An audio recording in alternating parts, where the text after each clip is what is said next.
basket all the time and taking those fouls. It was a group thing this week, or is it individualized when you guys are getting that practice in, or just kind of what is it? It's really just been it's been a group focus, definitely in practice, but Coach Cunningham's pulled aside a select amount of players like me, Jalen, Big Mike, and focus on, because we're drawing so many fouls, we're getting to the basket, and we got to make them count. So we've been really focusing on that over the past couple weeks since the season started, and then it's been effective. Jalen, what made the difference in rebounding in the second half? They led at halftime. Coach just told us to stay aggressive, stay on the glass, try to crash every single time. So, that's what we tried to do. How much of rebounding is about toughness, and how do you become tough as a team? As a team, you just got to stay together. When adversity hits, you just stay together. When you're down, you stay together. You just really just stand together.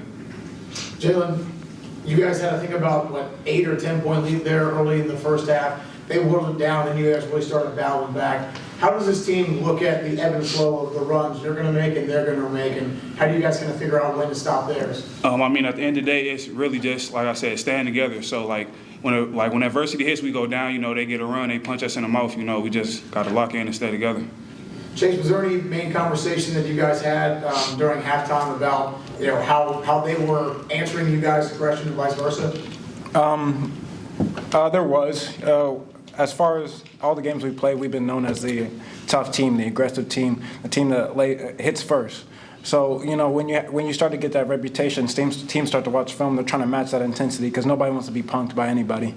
And so they really came out and they had great intensity in the first half, and I felt like we were a little flat as a team. But then our coaches came in and said they can't come in our house and push us around, make us uncomfortable, hit the ball out of our hands. Like, they can't do the stuff that we do to other people and us not do it back to them. So I think we did a good job in the second half of just flipping that on them, crashing the boards, really getting a lot of offensive rebounds, limiting to only one shot, getting steals, getting blocks, really amping up the game in how we can, and being a great defensive team and being a great rebounding team. And when we turn up our intensity, it showed. We started to pull away towards the end. Zach's a true freshman, and and you have a game like this. You look comfortable out there. Just what's the comfort level been like out there since you started game one? At this point, I feel pretty comfortable out there. It's been getting more comfortable every game. Just handling the ball under pressure. The way we practice it prepares us for this moment. So I was pretty comfortable out there. And we've talked to guys throughout these first few weeks. It's just how it could be anybody's night, just being an unselfish team and everything. Just how have you noticed that? Yeah, everybody can go out there, and it can be anybody's night. Last game we had 7 players in double digits. I don't know how many we had this game, but it could be anybody's night. Legs feeling better after this one than the other day? Oh yeah. He described that three-pointer you hit when Jalen made that wild save in bounds. Yeah, he made the extra effort, and so I had to go ahead and capitalize off that moment. Jalen, just describe that play. You kind of just flung it in, and I'm not sure you knew where it was going. I didn't, I just went after the ball and just tried to save it, tried to get an extra possession, and it landed in his hands, and we got the 3. It was a perfect pass. You got to take credit. I looked back and I was like, I don't know how that got there. I'm not going to. You got to tell people that it was on purpose. Gotcha. now you were committed to here before, and now that you're just getting a taste of being here after a couple of years since then. Just what's this like, and what is this just kind of career arc been for you now that you're finally here? Man, I love it, man. The people are great, and the town is great. It's just happy to be here. Should have been here a couple of years ago. Yeah, for you guys, right? Obviously, these tough wins you guys are grinding out. It's going to be, I'm certainly a theme of the Cayman Islands tournament coming up for you guys. So, King, for you, how do you feel this team looks going into a tournament with some other big hitters, some big D1 hitters that you guys are ready for?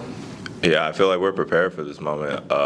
These past couple of games have been extremely close, and we got tested. So, I feel like we're prepared for this tournament. And Chase, since you guys keep rising to the challenge of meeting and getting just over on your opponents, how does that help this locker room get tighter and the confidence grow that winning help breeds? It just instills the confidence in everybody that we can rise to the occasion against anybody.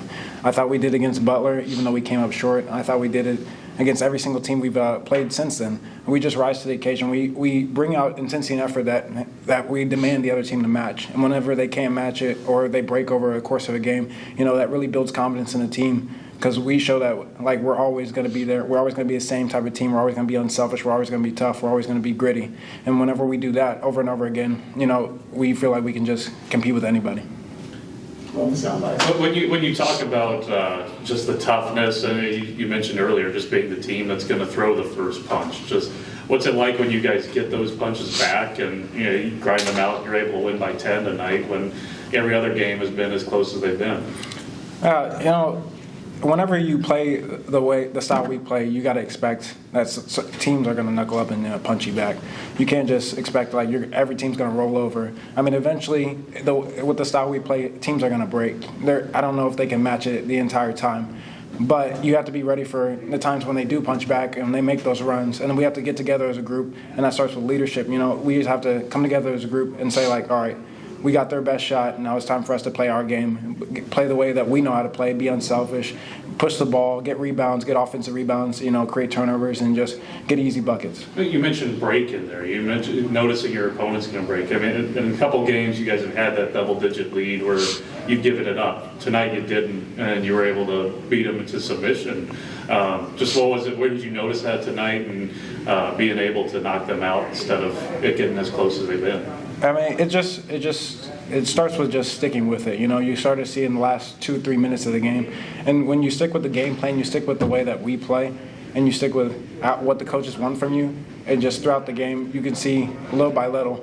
They might throw a punch here, they might throw a punch there, they might make a little run, we make a little run, but if we just keep playing our brand of basketball, you start to see the lead grow from 2 to 4 to 6, then we're up 12. And then we're at a comfortable lead with 50 seconds left, and you think the game's won. So you guys are more of a Logan Paul than a Mike Tyson at this point? All right, gentlemen, congratulations on a nice one. Thank you. That was excellent. Good.